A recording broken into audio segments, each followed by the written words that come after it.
What's going on, Bills Mafia? Welcome to the Buffalo Rumblings halftime show. I'm your host, Thomas DeLaus. Obviously, not the expected halftime that we thought we were going to be seeing, right? It's 14-14 all between our Buffalo Bills and the New England Patriots. Not a good first half. Outside of Nyheim Hines having an unbelievable start to the game, something that I think is what people are calling storybook, right? Outside of that, offense doesn't look great. Stat lines. You got Josh Allen sitting 12 for 20, 96 yards, touchdown in that last interception we just saw in the red zone. Another killer. I mean, it keeps rearing its ugly head. Those interceptions in the worst possible times. Something that Josh has got to figure out. I'm not sure what needs to be done, but the force and the issue stuff is just, it's crippling. It's crippling. Because you're talking now, New England's going to come out of that second half, and they're going to have the ball. And as you've seen so far, Mac Jones 13 for 16, 119 yards, 2 touchdowns. That's a very, very, very efficient day. Looks really good. Ramondre Stevenson continuing his tear, 3 for 25 on the ground. And then through the air for New England, 4 for 39 for Devontae Parker and a touchdown. Following him up right behind that is Kendrick Bourne, 3 for 34. Ramondre Stevenson, 4 for 24.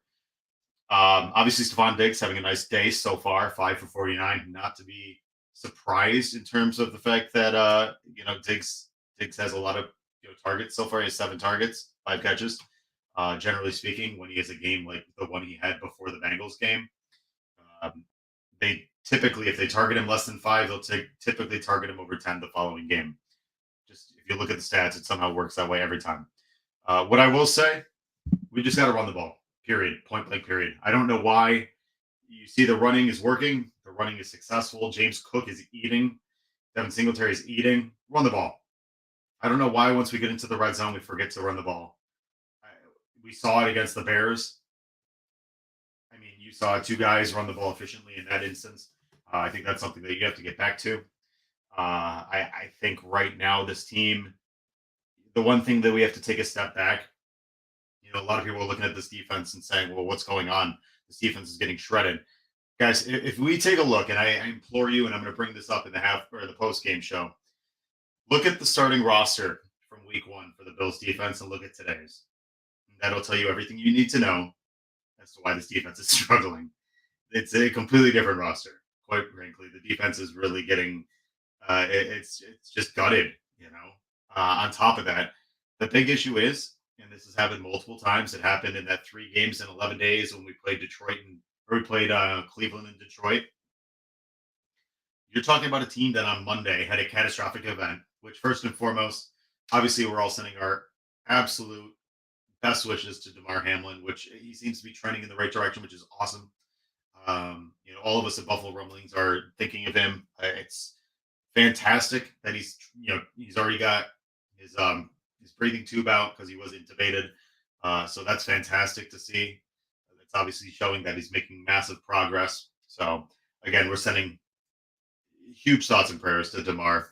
Aside from that, you're seeing a team that, when it's rolling, it can do well. But unfortunately, right now, there's just, I feel like there's a weird jumble of inconsistencies.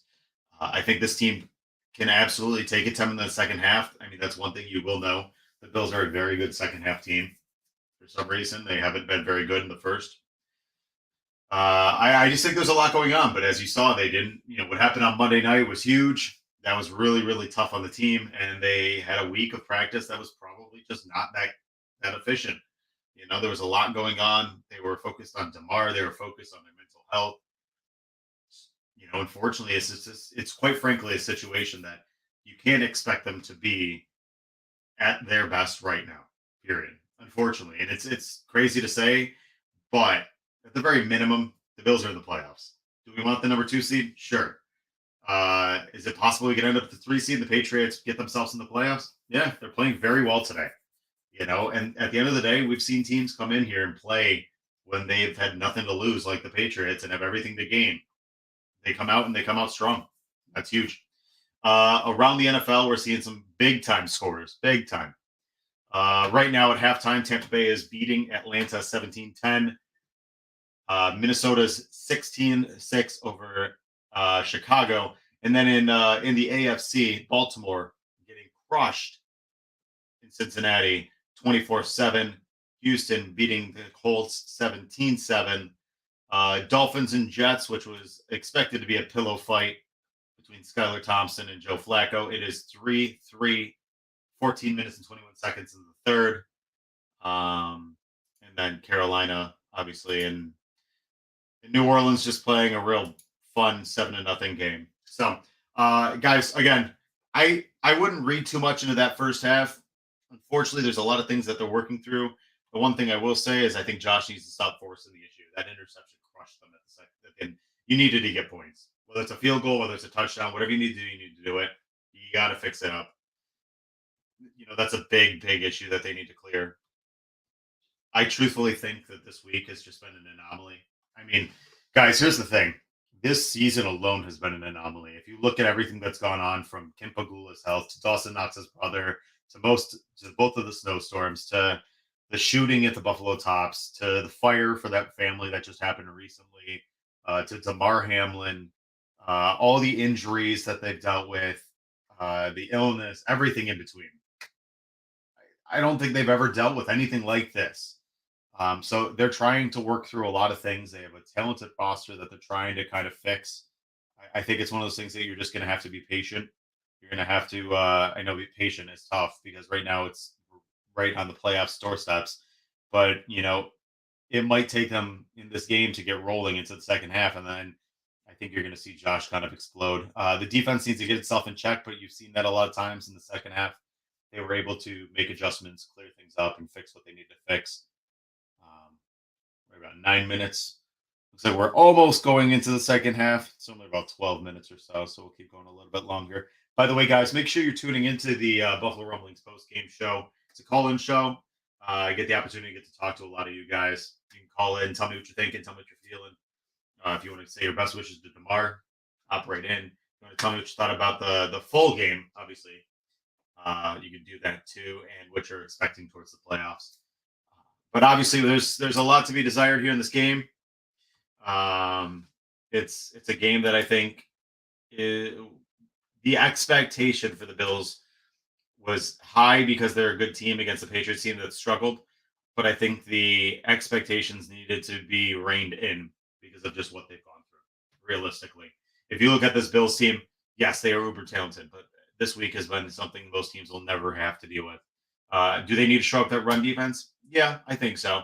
But they've only ran the ball 3 times, the Patriots, in terms of Ramondre Stevenson. Damian Harris, 4 carries, 5 yards, hasn't been efficient at all. I think Ramondre Stevenson he's a monster, quite frankly. But the other part about it is he's 3 for 25, and one of his carries was 18 yards. So if you take away that 18 yards, and I know people don't like doing that, but if you just want to do it for the sake of understanding, that's 2 for 7.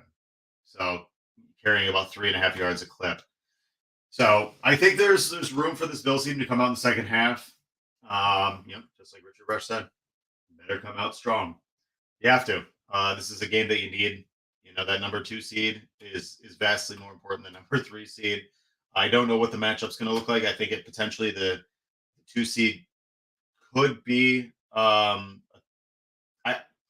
personally think the 3 seed might be the better matchup. I think you might be playing Baltimore, but that's just in case if Baltimore comes back with Lamar Jackson. I just don't know. We'll find that out probably on Tuesday as for all the matchups. Needless to say, guys, we are heading into the second half here. Like I said, make sure you guys are tuning into the post-game call-in show. Might be a little bit shorter today. My family and I, we are railing together. If you guys are praying type of people, make sure you say some prayers for my grandfather. He is having a little bit of health issues right now, and we could definitely use it. So I'll probably be a little bit of a shorter post-game show than normal. But again, I truly, truly appreciate all you guys stopping in for this halftime show, and we will see you guys in the post-game show. So that will do it for me. We will see you guys in a while. Let's go. The bills make me wanna.